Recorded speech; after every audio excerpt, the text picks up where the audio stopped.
And first of all, turn to President Kagame. You've been listening keenly to what has been said from the panel.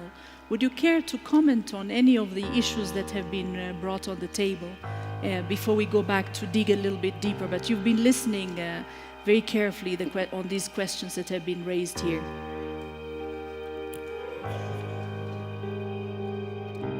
Yes. Well, thank you. Why don't you sit down, sir?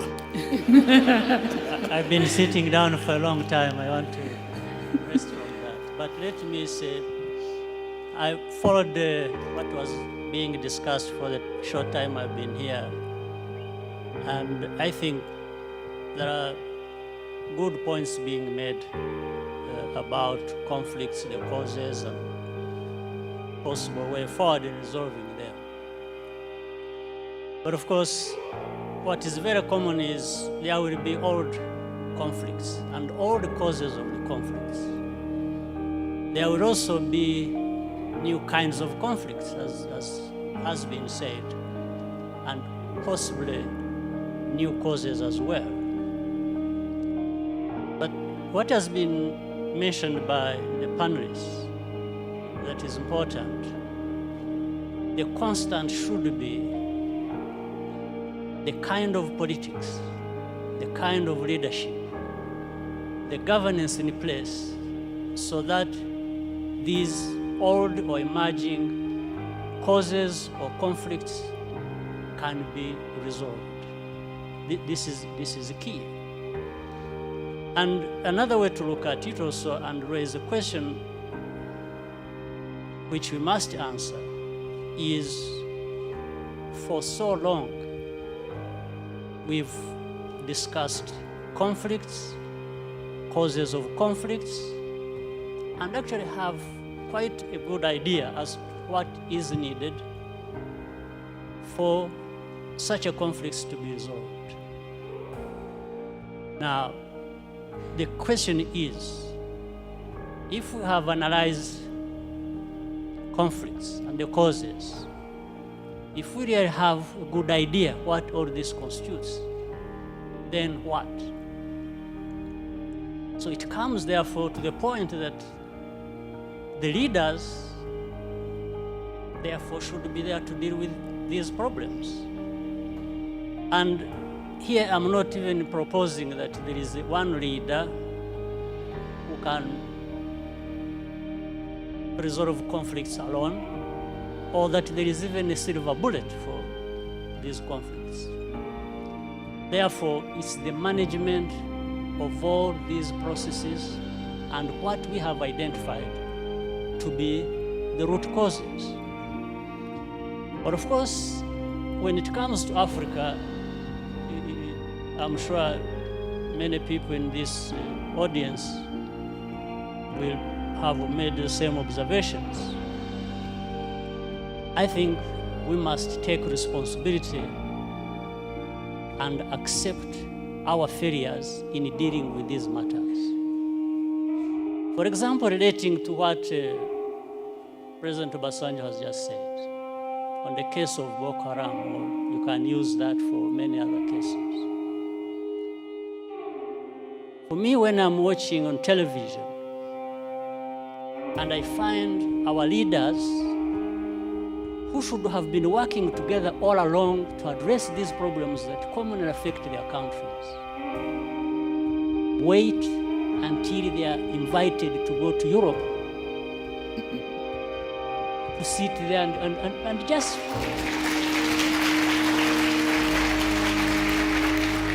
it's like they are made to sit down and address their problems. Why does anybody wait for that? What image does it even give about us, about Africa? In fact, the image it gives is that we are not there to even address these problems. We are there for a photo opportunity. We are happy to sit there in Paris with the President of France and address and just talk about addressing problems. It doesn't make sense that our leaders cannot get themselves together to address problems affecting our people. It doesn't make sense. Of course, I'm saying this painfully on the other hand that but I look forward for the time when I can be like the two former presidents. I think they are more free to say things than I do. Being where they are and me being where I am. So I tend to remain with some reservations about what I have to say because, but I think there is that serious problem. African leaders, we don't need to be invited anywhere to go and address our problems without first inviting ourselves to come together to tell each other the actual truth that we must tell each other about our serious problems. So, I mean, again, look at the problem of South Sudan, indeed. The first problem was about this country and the people there wanting to be independent.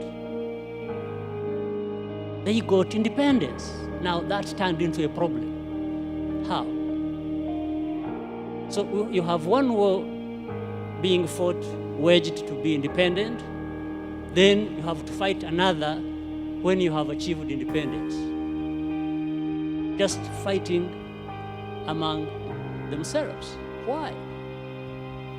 So some of these underlying root causes should and could have been addressed by the leaders there. Whatever happened, whoever was wrong, that's not the issue. It is still the responsibility of leaders. If they can't resolve the matters themselves, why not? Why not call upon neighbors to say, come and help? We have a problem here. Maybe there is a problem between the president and the vice president. And if they can't resolve it, and each one thinks he's the one who is right and the other is wrong, and they are going to divide the army and government and everybody else to go on either side and start fighting. But I think in between the time that starts and when it actually happens, something can be done.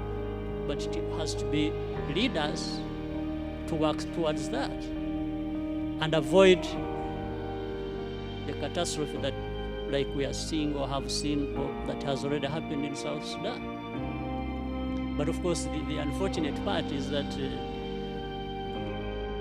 the most majority who suffer are the innocent people who have nothing to do with it.